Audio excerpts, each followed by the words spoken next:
तीन पार्ट्स में break down करूंगा। एक करूंगा कि ओवरऑल पूरी बाइक क्या है, दूसरा करूंगा इंजन की परफॉर्मेंस क्या है, और तीसरा करूंगा कि भैया सर्विस सेंटर में आप क्या एक्सपेक्ट कर सकते हैं। तो मैंने फर्स्ट पार्ट में बताया था बारिश और बारिश का सीन। तो इस बाइक में क्या होता है, जब बारिश में आप बाइक चला रहे हो या फिर अगर आपने पानी के अंदर, ये देखो पूरा नचा रहा है दोस्त। ये क्या करोगे तुम, स्कॉर्पियो वैसे ही ख़राब है, तुम पलटा दोगे यार रास्ते में। मैकेनिक ढूंढ लो जो बाइक का अच्छा काम जानता हो, जो बाइक का अच्छा काम करता हो, उससे जाके बाइक का काम कराओ। क्योंकि मेरे हिसाब से हीरो के सर्विस सेंटर वाले किसी काम के नहीं है। आप जाओगे उनको दोगे वो बस। तो गाइस अपना ट्रिप मीटर कर दिया मैंने 0, टाइम मैंने अपना लगा दिया है। दिखा रहा है कि अभी जब सुबह मैं 8:30 निकल रहा हूँ तो शाम को मैं 7:30 पहुँच जाऊँगा विदाउट एनी ब्रेक। लेकिन मैं लेने वाला हूँ ब्रेक, तो उम्मीद है कि मैं अब जो अपना डेस्टिनेशन है वाराणसी, वहाँ पे 12 घंटे में पहुँच जाऊँगा। होपफुली 12 साढ़े 12 घंटे में पहुँच जाऊँगा। तो चलिए जल्दी से स्टार्ट करते हैं अपना सफ़र। हर हर महादेव, जय बजरंगबली।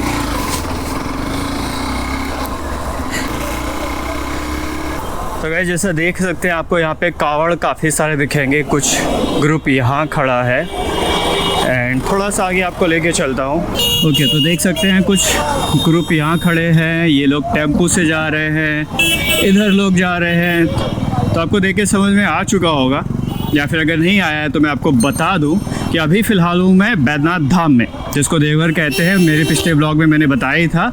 तो यहाँ से मैं अपना सफ़र तय कर रहा हूँ वाराणसी का, जिसको कहते हैं काशी विश्वनाथ धाम। तो हमारा जो आज का सफ़र होने वाला है, ये होने वाला है 2 ज्योतिर्लिंगों के बीच में, जहाँ पे मैं बैद्यनाथ धाम से काशी विश्वनाथ धाम के लिए सफ़र करूँगा। आज श्रावणी का सोमवार है, तो श्रावणी के सोमवार की वजह से देवघर शहर में आज थोड़ी सी भीड़ दिख रही है, विच इज़ गुड।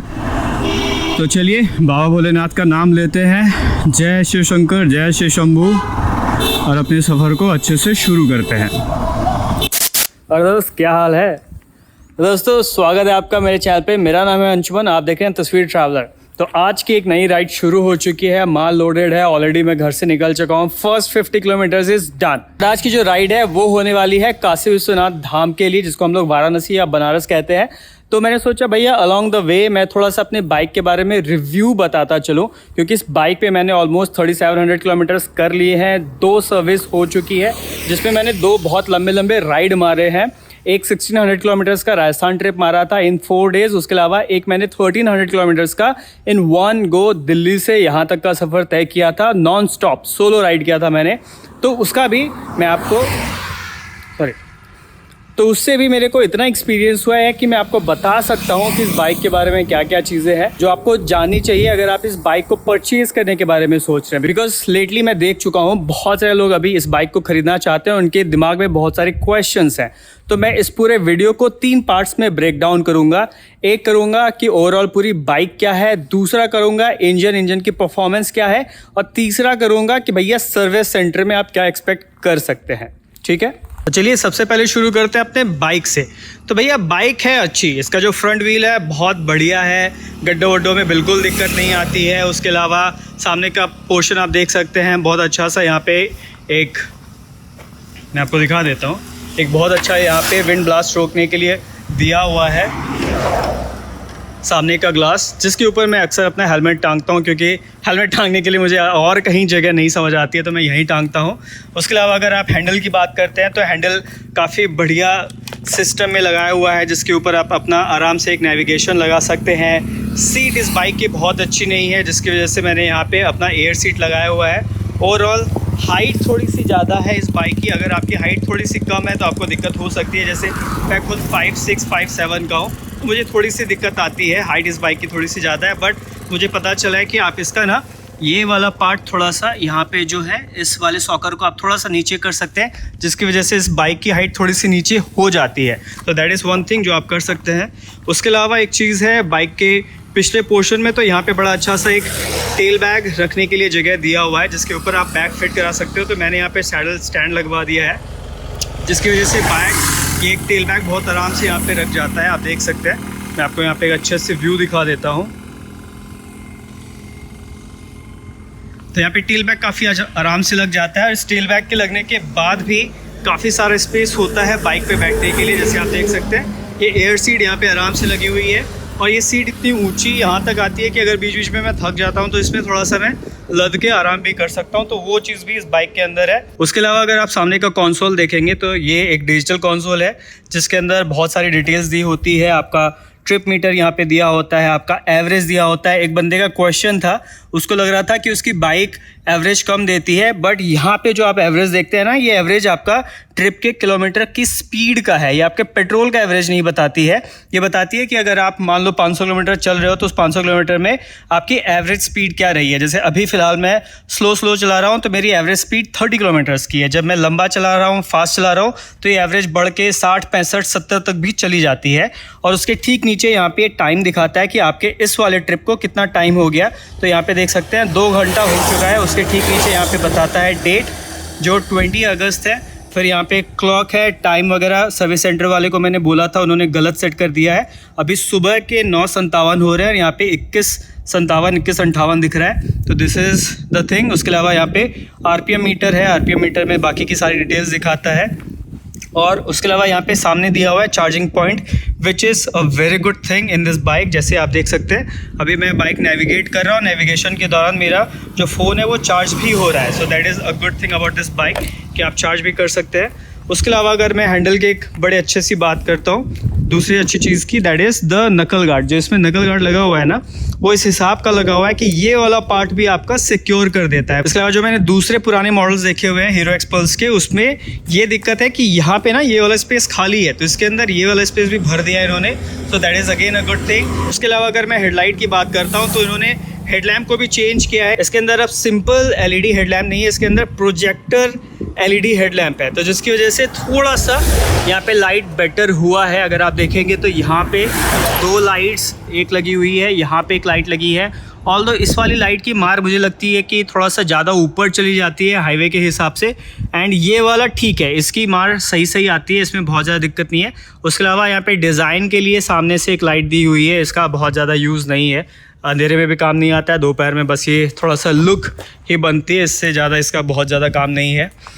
उसके अलावा यहाँ पे बड़ा अच्छा सा एक रेडिएटर दिया हुआ है इंजन को कूल करने के लिए, जिसके हीटिंग के बारे में मैं आपको अगले सेगमेंट में बताऊंगा, अगले पार्ट में, कि क्या चीज़ें हैं। उसके अलावा आप बैक का पोर्शन देख सकते हैं, सैडल बैग वगैरह लगने के बाद बाइक पीछे से काफ़ी अच्छी लगती है, थोड़ी सी बल्कि स्पोर्टी सी, नॉट स्पोर्टी बट एडवेंचरस सी लगती है, तो वो थोड़ा सा अच्छा है।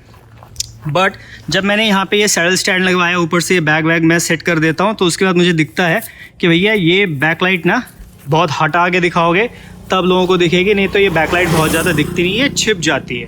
जैसे आप देख सकते हैं ये थोड़ी सी छिप सी जाती है पीछे। उसके अलावा इस वाली साइड पे आते हैं तो यहाँ पे इसका एग्जॉस्ट दिया हुआ है, एग्जॉस्ट की हाइट बहुत ज़्यादा है, जिसकी वजह से पानी वानी में तो जाने का कोई सीन ही नहीं बनता है। मैं पानी में बाइक 1-2 बार लेके गया हूँ, जिसकी वजह से चेन में कुछ प्रॉब्लम आई थी, वो मैं आपको अगले सेगमेंट में बताऊँगा क्या दिक्कत आती है। एंड इस साइड में आप देख सकते हैं बहुत अच्छा सा ग्राफिटी दी हुई है, जो ग्राफिक इस बाइक का है, ग्राफिक काफ़ी अच्छा है जो भी इसमें बनाया हुआ है, दैट इज़ गुड। इसका जो चौक है, चौक भी ऊपर की तरफ है, that is again a good thing. और जो सामने वाला पोर्शन आप देख सकते हैं, ये सॉकर वाला पोर्शन, तो ये काफ़ी अच्छा इसमें सस्पेंशन दिया हुआ है। जब राइड करता हूँ तो इसमें काफ़ी सही रहता है। और जो इसका आप यहाँ पे ABS ब्रेक देख सकते हैं, ऑल्दो ये डबल ABS नहीं है, सिंगल ABS है, बट ब्रेकिंग इसका अच्छा काम करता है। मैंने देखा बहुत जगह सर्टन ब्रेक्स लगाता हूँ, ये अच्छा काम करता है। चाहे आप पिछले ब्रेक की बात करें, चाहे अगले ब्रेक की बात करें, ब्रेक्स बढ़िया है इस बाइक में। तो यहाँ पे 2 मिनट खड़ा होने के बाद ही यहाँ पे बहुत ज़्यादा गर्मी लग रही है, और ऊपर से राइडिंग जैकेट वगैरह है ना, इसमें बहुत गर्मी लगती है। तो चलिए फटाक से बाइक स्टार्ट करते हैं, सफ़र को आगे कंटिन्यू करते हैं। अलॉन्ग द वे मैं आपको थोड़ा सा रूट के सफ़र के बारे में बताऊंगा, प्लस जो सेकंड सेगमेंट है हमारा बाइक का परफॉर्मेंस, उसके बारे में भी आपको आगे बताता चलूँगा। कावड़ वाले हमारे साथ चलते जा रहे हैं। ये मज़ा है सावन के महीने में बाइक चलाने का कि आपको बहुत सारे राइडर्स मिलेंगे। ये भाई साहब बड़ा सा तलवार लिए जा रहे हैं, देख सकते हैं, मेरे पीठ पे टांग रखी है। ओह, पेड़े ही पेड़े भाई साहब, डब्बे ही डब्बे, बहुत सारा पेड़ा लेके घूम रहे थे।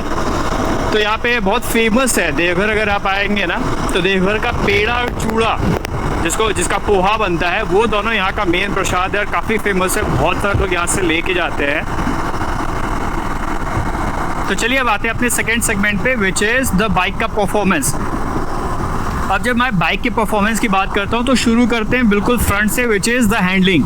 तो इस बाइक की हैंडलिंग ना काफ़ी ठीक है, मतलब जब आप इस पे बाइक चला रहे होते हो ना, बहुत झुक के आप नहीं चलाते, तो उसकी वजह से इसका हैंडल थोड़ा सा ठीक फील होता है। लेकिन हाँ, इसमें थोड़ा सा एलिवेट करने का भी ऑप्शन होता है। तो मुझे लग रहा है कि मे बी इन फ्यूचर में इसकी हाइट थोड़ा सा बढ़वाऊँगा। इसमें अलग से एक आता है हाइट रेजर कहते हैं उसको, तो वो आता है, तो उससे आपकी हैंडल की हाइट लगभग 2-2.5 इंच बढ़ जाएगी। तो that is one of the thing, जिसके बाद शायद इसकी राइडिंग थोड़ी सी और कंफर्टेबल हो जाएगी। उसके अलावा जब सामने से बैठ के आप चलाते हैं तो ये ना बिल्कुल ठीक हाइट पे है, इससे विजन में बहुत ज़्यादा दिक्कत नहीं आती है और विंड ब्लास्ट भी ये रोकता है, तो वो भी एक अच्छी चीज़ है इसके बारे में। अब आता है हमारा सीट वाला पोर्शन। तो जहाँ पे मैं बैठता हूँ तो वो पोर्शन बहुत अच्छा तो नहीं है, इसी वजह से मैंने यहाँ पे एयर सीट लगवाई हुई है। अगर आप एक्सपल्स खरीदेंगे तो आप पहले से मान के चलो 2-3 हज़ार रुपये का आपका बजट एक्स्ट्रा रखो, जिसमें आप या तो इसमें एयर सीट लगवा लो जो टेम्प्रेरी है, क्योंकि एयर सीट ख़राब होगा, ये परमानेंट सॉल्यूशन नहीं है। उसके अलावा एक दूसरा सॉल्यूशन आता है कि आप इसकी सीट ही चेंज करा लीजिए। तो मेरे ख्याल से वो एक लॉन्ग ड्यूरेबल डिसीजन होगा कि आप इसका सीट चेंज करा लो। तो that is one of the thing. उसके अलावा आते हैं मोस्ट आस्क्ड क्वेश्चन के इस बाइक के बारे में, दैट इज़ द माइलेज। तो मैंने देखा है कि जब सिटी में इस बाइक को मैंने चलाया तो ये बाइक बड़े आराम से 40 का एवरेज देती है, और हाईवे पे जब मैंने हॉक के थोड़ा सा चलाया है उसके बाद भी बाइक ने आराम से 37-38 तक का एवरेज निकाल के दिया है, उसमें कहीं कोई दिक्कत नहीं आई। तो माइलेज के मामले में ये बाइक बहुत बढ़िया माइलेज खींचती है। अब आता है कि इंजन क्या है, इंजन कितना परफॉर्म करती है। तो जैसे आप लोगों को पता ही होगा ये 200 सीसी का इंजन है, बट 200 सीसी का इंजन ना बहुत पावरफुल है ये, और काफ़ी लॉन्ग रनिंग है। मतलब लॉन्ग रनिंग का मतलब कि आप लंबा डिस्टेंस से खींच सकते हो। मैंने 1300 किलोमीटर नॉन स्टॉप इस बाइक पे चलाया है, और 26 घंटे में मैंने 1300 किलोमीटर का डिस्टेंस कवर किया है, जिसमें मुझे कहीं कोई प्रॉब्लम नहीं आई। मतलब ऐसा कहीं कोई हीटिंग इशू नहीं आया कि भैया इंजन में हीटिंग हो रही है। ऑब्वियसली थोड़ी सी हीटिंग होती है, जब इंजन 200 सीसी का है, थोड़ा सा एडवेंचर बाइक है, तो उस हिसाब से बनाया है कि इंजन थोड़ा सा हीट होता है। दिल्ली लोकल में मैं शॉर्ट्स पहन के जब ये बाइक चला रहा था तो उस टाइम पे पैर में हीट लग रही थी। लेकिन जब आप हाईवे पे चलाते हो, जैसे जब अभी मैं हाईवे पे चला रहा हूँ तो मैंने राइडिंग गियर पहना हुआ है, ये मेरी राइडिंग पैंट है। तो राइडिंग पैंट के होते हुए थोड़ी सी जब स्पीड बाइक चलती है तो फिर इसकी हीट बहुत ज़्यादा पता नहीं लगती है, बड़े आराम से मैं चला रहा हूँ, इतनी ज़्यादा गर्मी नहीं है। आप ऑब्वियसली आप बूट पहन रहे हैं, आप शूज़ पहन रहे हैं, आपने अच्छी पैंट पहनी हुई है, जीन्स भी अगर आपने पहनी हुई है तो आपको इंजन की हीट बहुत ज़्यादा पता नहीं चलेगी। उसके अलावा आप लंबा खींचो इसको, कोई प्रॉब्लम नहीं है, जितना लंबा खींचना है आप इसको लंबा 800 चलाओ, 700 चलाओ, 1000 चलाओ, 1300 चलाओ, कोई प्रॉब्लम नहीं आएगी। मैंने 700 भी चलाया, मैंने 1300 भी चलाया एक दिन में, नो प्रॉब्लम, बढ़िया चल रहा था। अब आते हैं पिकअप और स्पीड के बारे में। तो अगर मैं पिकअप की बात करता हूँ तो बाइक का पिकअप बहुत अच्छा है, ऑल्दो अभी तक सिर्फ 2 सर्विस ही हुई है, एंड सर्विस के बारे में बताऊँगा अगले सेगमेंट में, सेकेंड सर्विस के बारे में।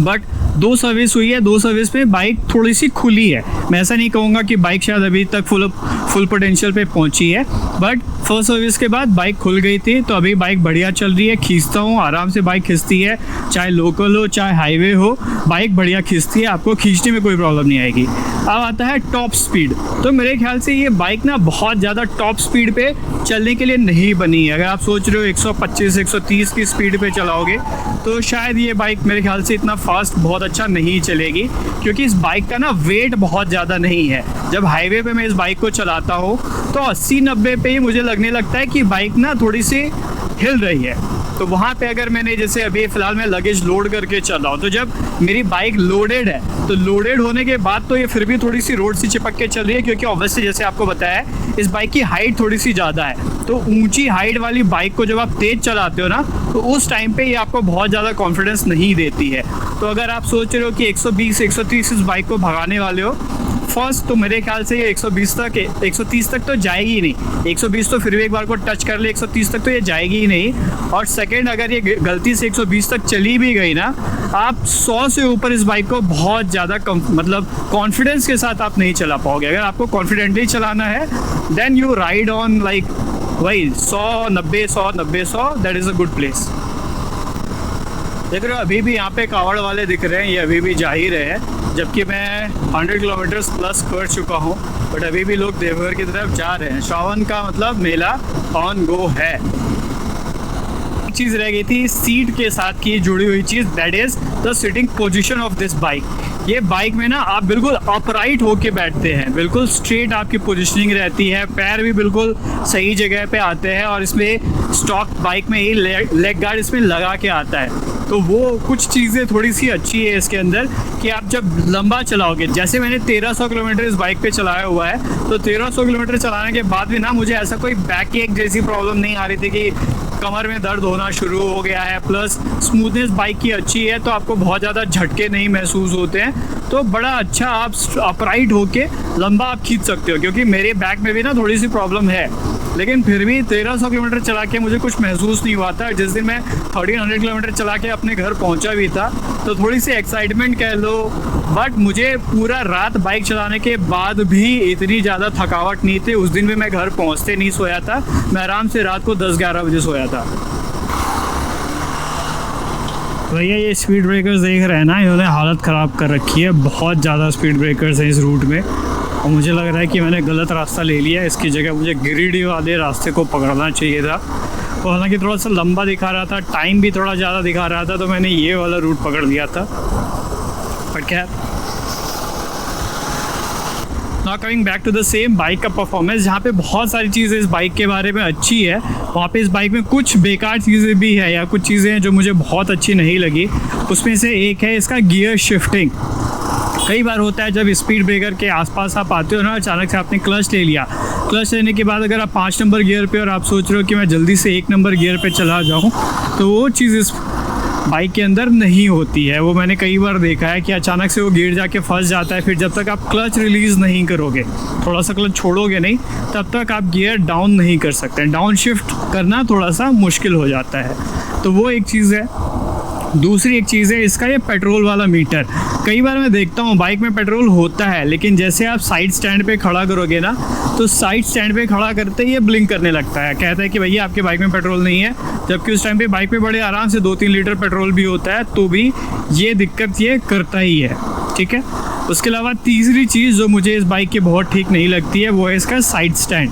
इसका जो साइड स्टैंड है ना, वो थोड़ा सा पतला है और इस बाइक के अंदर मेन स्टैंड है ही नहीं, तो उससे एक प्रॉब्लम ये आ जाती है कि वो साइड स्टैंड जो पतला है उस पर ना, कई बार आप बाइक जब टिकाते हो, रोड अगर बिल्कुल वहाँ पे सीधी नहीं होती है, थोड़ा सा भी अगर रोड टेढ़ा हुआ, तो वहाँ पे फिर इतना कॉन्फिडेंस नहीं आता है, क्योंकि कई बार आपने लगेज डाल रखा है बाइक पे पीछे, और उस लगेज के साथ बाइक थोड़ी सी ज़्यादा अगर लीन कर रही हो एक साइड पे, तो बाइक गिरने का चांस भी रहता है।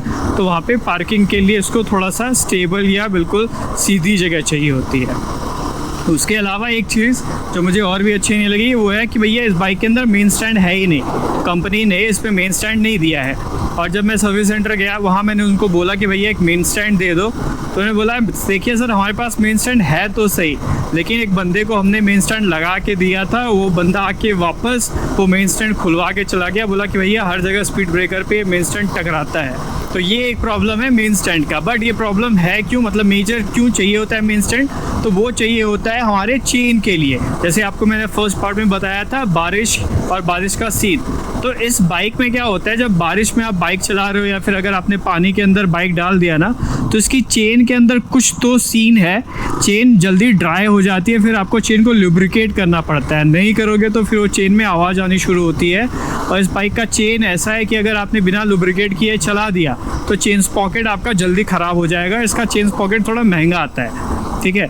तो वहाँ पे अगर आपके पास मेन स्टैंड नहीं होता है तो भैया दिक्कत हो जाती है। अगर आप सोलो राइड कर रहे हो, जैसे मैं सोलो राइड कर रहा हूँ, एक जगह मुझे लुब्रिकेट करने की ज़रूरत पड़ी थी, तो वहाँ पे मैं फंस गया था अकेले से। अब बाइक आगे धक्का मारो, फिर चेन डालो, चेन में ऑयल डालो, फिर धक्का मारो, फिर ऑयल डालो, और प्रॉब्लम हो रही थी वो। तो गाइस लगभग 170 किलोमीटर चलाने के बाद अब मैं अपना पहला ब्रेक ले रहा हूँ, क्योंकि भयंकर गड्ढे थे यार। अब ना हिम्मत नहीं हो रही है। मैं सोच रहा था NH19 पहुँच जाऊँगा, लेकिन नहीं यार। तो दोस्तों आपने वो गाना तो सुना ही होगा, तालों में नैनी ताल बाकी सब तलैया। तो ये है हमारा झूमरे तलैया का तलैया डैम। अभी मैं डैम को बिल्कुल ऊपर से ही क्रॉस करूँगा, आपको एक बड़ा सुंदर सा नज़ारा दिखाता हूँ। उसके अलावा यहाँ देख सकते हैं पहाड़ के बीच में से ये एक अच्छा सा डैम यहाँ पे बनाया हुआ है। ये एक रिजर्वायर है, यहाँ पे पानी जमा भी किया जाता है। तो आप देख सकते हैं यहाँ पे, let me get to a good position. तो ये देख सकते हैं बहुत बड़ा डैम है, ये बहुत दूर तक फैला हुआ है। काफ़ी सुंदर लग रहा है ये। अगर आप देखें पहाड़ों के बीच में से, तो ये देखिए इधर पहाड़ और पहाड़ों के बीच में ये सुंदर सा ताल, और इस ताल का नाम ही तलैया डैम है, जहाँ पे यहाँ पानी जमा किया जाता है, उसके आगे पानी छोड़ते हैं। तो देख सकते हैं वहाँ बीच में थोड़े मवेशी है, गाय बकरी वगैरह, वो सब अपना चल रहे हैं, खाना वाना खा रहे हैं। उसके अलावा सीन देखिए, व्यू बहुत सुंदर व्यू है।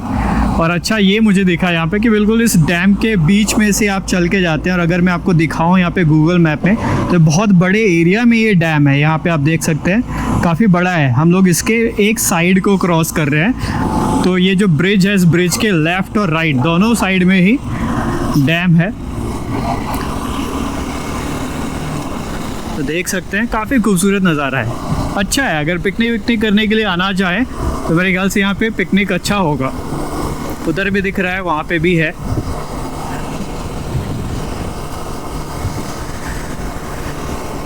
मेरे ख्याल से थोड़ी सी हाइट पकड़ेंगे तो दिखेगा। बड़ा अच्छा लग रहा है, खूबसूरत लग रहा है ये पूरा एरिया ही। नाइस यार, झारखंड की भी खूबसूरती बढ़िया है। अगर आप झारखंड अच्छे से घूमेंगे ना, बहुत खूबसूरत स्टेट है ये। रोड्स अच्छी है, पहाड़ है, ताल है, नदियाँ है, सब कुछ है यहाँ पे। अगर आपको माइंस वगैरह पसंद आता है तो यहाँ पे झरिया है, आप झरिया में जाके कोल माइंस देख सकते हैं। बहुत कुछ है झारखंड में देखने के लिए। और एक चीज़ मुझे अच्छी लगती है झारखंड की, यहाँ पे ना बहुत ज़्यादा ट्रैफिक नहीं होता है। तो ट्रैफिक नहीं होने की वजह से ना बड़ा आराम से एंजॉय करके बाइक चलाते हैं। यहाँ पे भी पहाड़ को बीच में से काट के ये रोड बनाया हुआ है, क्योंकि झारखंड एक पठारी राज्य है। यहाँ पे बहुत सारे छोटे छोटे पठार है ना। ये पहाड़ नहीं है, बहुत बड़े बड़े पहाड़ नहीं है जैसे उत्तराखंड वगैरह में है, वैसे बड़े पहाड़ नहीं है, ये छोटे छोटे पहाड़ है, तो उनको पठार कहते हैं। तो बहुत सारी जगहों पे एक्सेसिबिलिटी बढ़ाने के लिए, हाईवे को बढ़ाने के लिए पहाड़ काटते हैं। पहाड़ काट के ऐसी रोड्स बनाते हैं, तो इस रोड पे जब आते हैं ना, बड़ा सीनिक लगता है। Testing, audio recording, check. ये फ़ायदा होता है एक्स्ट्रा माइक लेके चलने का। तो अभी फ़िलहाल मैं एक्स्ट्रा माइक लेके आप बात कर रहा हूँ, और मैं घर से आया हूँ, तो घर से मैं अपना खाना लेके आया हूँ। वाइफ़ और बहन ने सुबह नाश्ता बना दिया था, लंच भी पैक करके दे दिया था, तो वही खाते हैं और आपसे बात करते हैं कि क्या स्टोरी है। भैया ऐसा है कि सर्विस मैं 2 करा चुका हूँ, ठीक है। पहली सर्विस हुई थी बिल्कुल शुरू में ही, लगभग 650 किलोमीटर के आसपास ही मैंने करा ली थी। तो उस टाइम पे जो पहली सर्विस उन्होंने करी थी, सर्विस तो ठीक की थी, सारी चीज़ें ठीक थी, बट वहाँ से मैं निकल गया था राजस्थान के ट्रिप पे। तो जब मैं राजस्थान के ट्रिप पे ऑलरेडी मैं मिड वे था, तो मेरी बाइक में से अलग से चू सी आवाज़ आनी शुरू हो गई थी।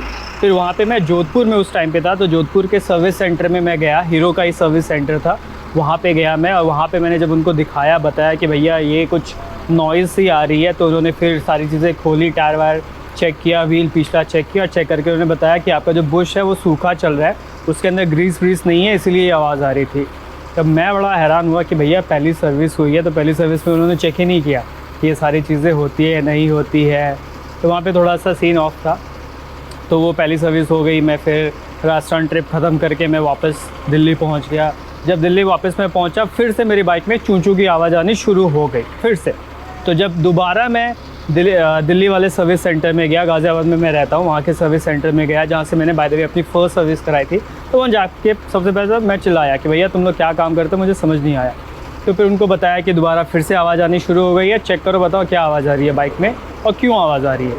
तो उन्होंने फिर से चेक किया, चेक करके बताया कि आपका ल्यूब्रिकेशन थोड़ा सा ठीक नहीं है, इसकी वजह से चेन में से आवाज़ आ रही है। तो फिर मैंने उनसे रीज़न पूछा कि क्यों आवाज़ आनी शुरू हुई। तो उन्होंने बताया कि अगर थोड़ा बहुत भी पानी जाता है तो पानी जाने से आपके इसमें आवाज़ आएगी। तो फिर वहाँ पे उन्होंने वो चेन वाला मसला ठीक कर दिया। अच्छी बात ये थी कि दोनों बार जब मैं सर्विस सेंटर एक्स्ट्रा गया था अपना काम कराने के लिए, तो वहाँ पे सर्विस सेंटर में मेरे से कोई एक्स्ट्रा पैसे नहीं लिए, उन्होंने फ्री में ठीक करके चीज़ें ओके करके दे दी। बट दिक्कत ये है कि सर्विस सेंटर में भी अच्छे मैकेनिक्स नहीं है कि वो छोटी छोटी चीज़ों को अपने आप समझ ले। अगर आप नहीं बताओगे या फिर अगर वो राइड करके भी देख रहे हैं तो बहुत गौर करके नहीं देख रहे हैं कि क्या प्रॉब्लम आ रही है। उसके बाद फिर जब मैं सेकंड सर्विस गया था कराने के लिए, तो सेकंड सर्विस मैंने यही अपने होम टाउन से कराया, झारखंड से। तो जब सेकंड सर्विस मैं कराने के लिए गया तो उन्होंने लिटरली सेकंड सर्विस में कुछ नहीं किया, ना एयर फिल्टर क्लीन किया, कुछ नहीं, ज़ीरो वर्क। उन्होंने क्या किया, तो वो बस चेन को लुब्रिकेट किया, चेन को क्लीन किया, उसके अलग से पैसे लिए। और जो सेकंड सर्विस है, सेकंड सर्विस के नाम पे उन्होंने बस बाइक धो के दी थी, वो भी फर्स्ट टर्म में ऐसे धो के दी कि पूरी बाइक, आधी बाइक तो मुझे गंदी दिख रही थी। तो मैंने वापस से उसको सुपरवाइज़र को बुला के कंप्लेन भी की कि ऐसा आप लोग काम करके दे रहे हो कि पूरी बाइक, मतलब मैं घर से जितना साफ़ लेके आया था उतना ही साफ़ मुझे अभी भी लग रहा है। समझ नहीं आ रहा है कि आपने बाइक सर्विस करी है कि क्या किया है। तो फिर थोड़ी सी बेइज्जती के बाद उन्होंने सफाई वाले को बुलाया, वापस से बाइक धुलवाई। फिर जब बाइक लेके मैं बाहर निकल रहा था तो मेन गेट पे वही सफाई वाला फिर से मेरे से पैसे भी मांग रहा था कि अलग से कुछ खर्चा वर्चा दे दो। तो उस टाइम पे तो मुझे खुद बुरा लगा कि दूँ ना दूँ, गुस्सा भी आ रहा था फ्रैंकली स्पीकिंग, क्योंकि मुझे पता था कि सेकंड सर्विस में जाऊंगा तो कम से कम एयर फिल्टर क्लीन करेगा या कुछ तो करेगा। उन्होंने लिटरली कुछ नहीं किया, खाली बाइक धोई, आप बाइक धो के मुझे वापस दे दी। तो भैया बुलाया क्यों? चेन लुब्रिकेशन तो मैं कहीं भी करा लूँगा, अगर पहले आप बता दोगे कि सेकंड सर्विस में कुछ नहीं होता है, खाली आप चेन लुब्रिकेट करा के लेके जाओ, तो मैं क्यों कराऊँ सेकंड सर्विस? कराऊंगा ही नहीं, सीधा थर्ड सर्विस में आऊँगा। खामखा मेरा पूरा 4-5 घंटे का टाइम वहाँ पे ख़राब हुआ। तो ये छोटी सी स्टोरी है सर्विस से रिलेटेड। अगर आप एक्सपल्स ले रहे हो तो एक्सपल्स लेने के पहले ही या लेते ही कम से कम अपने एरिया में आसपास में एक अच्छा मैकेनिक ढूंढ लो जो बाइक का अच्छा काम जानता हो, जो बाइक का अच्छा काम करता हो, उससे जाके बाइक का काम कराओ। क्योंकि मेरे हिसाब से हीरो के सर्विस सेंटर वाले किसी काम के नहीं है।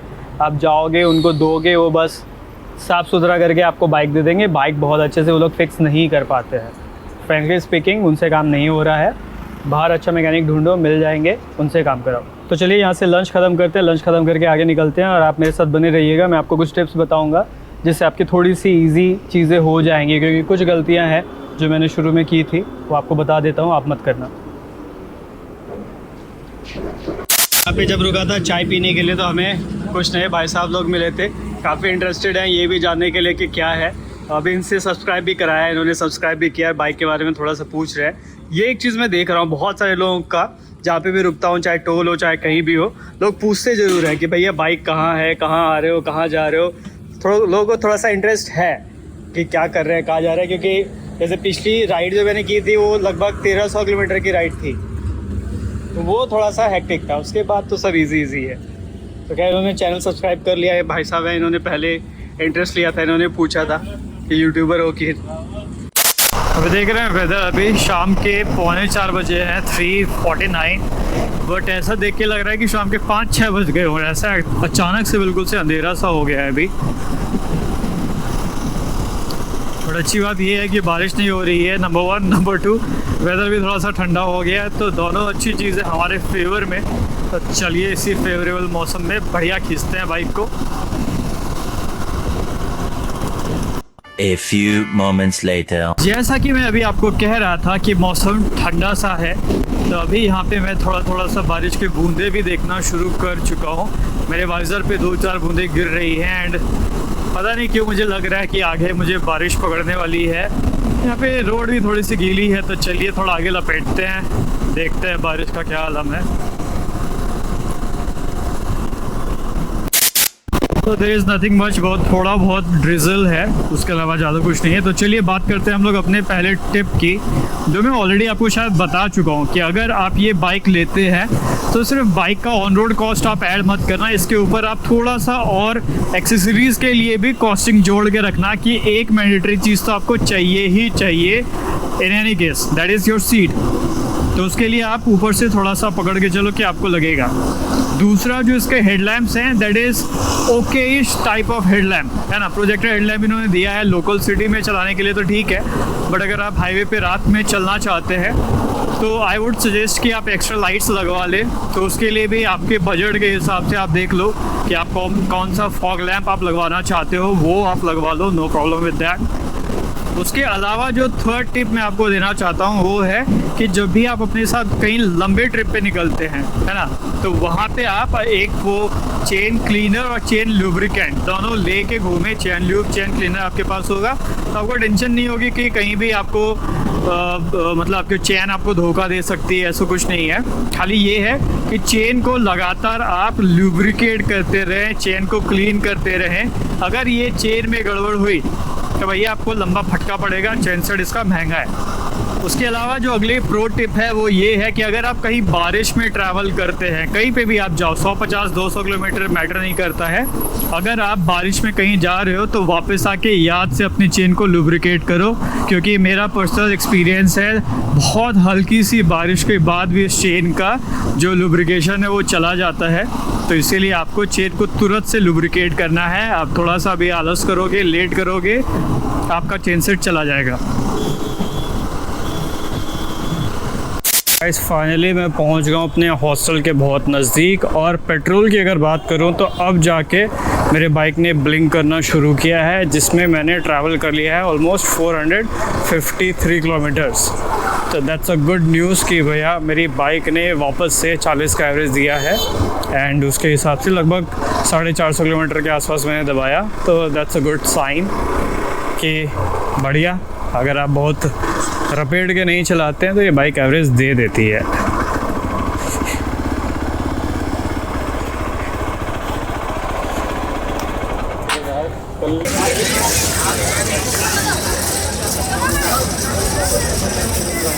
तो ऐसा कुछ माहौल है यहाँ पे 80 घाट पे, आप देख सकते हैं। आरती ख़त्म हो गई, मैं थोड़ा सा लेट पहुँचा था तो ऑब्वियसली आरती यहाँ पे निपट चुकी है। मुझे लगा था कि बाइक रख के, सामान रख के फटाक से भागता हूँ, देखता हूँ कुछ तो मिलेगा, बट सिर्फ लोग ही मिल रहे हैं, बहुत सारे लोग हैं। एंड आज नाग पंचमी है तो इसलिए बहुत ज़्यादा भीड़ है यहाँ पे, आप देख सकते हैं काफ़ी सारी भीड़ है।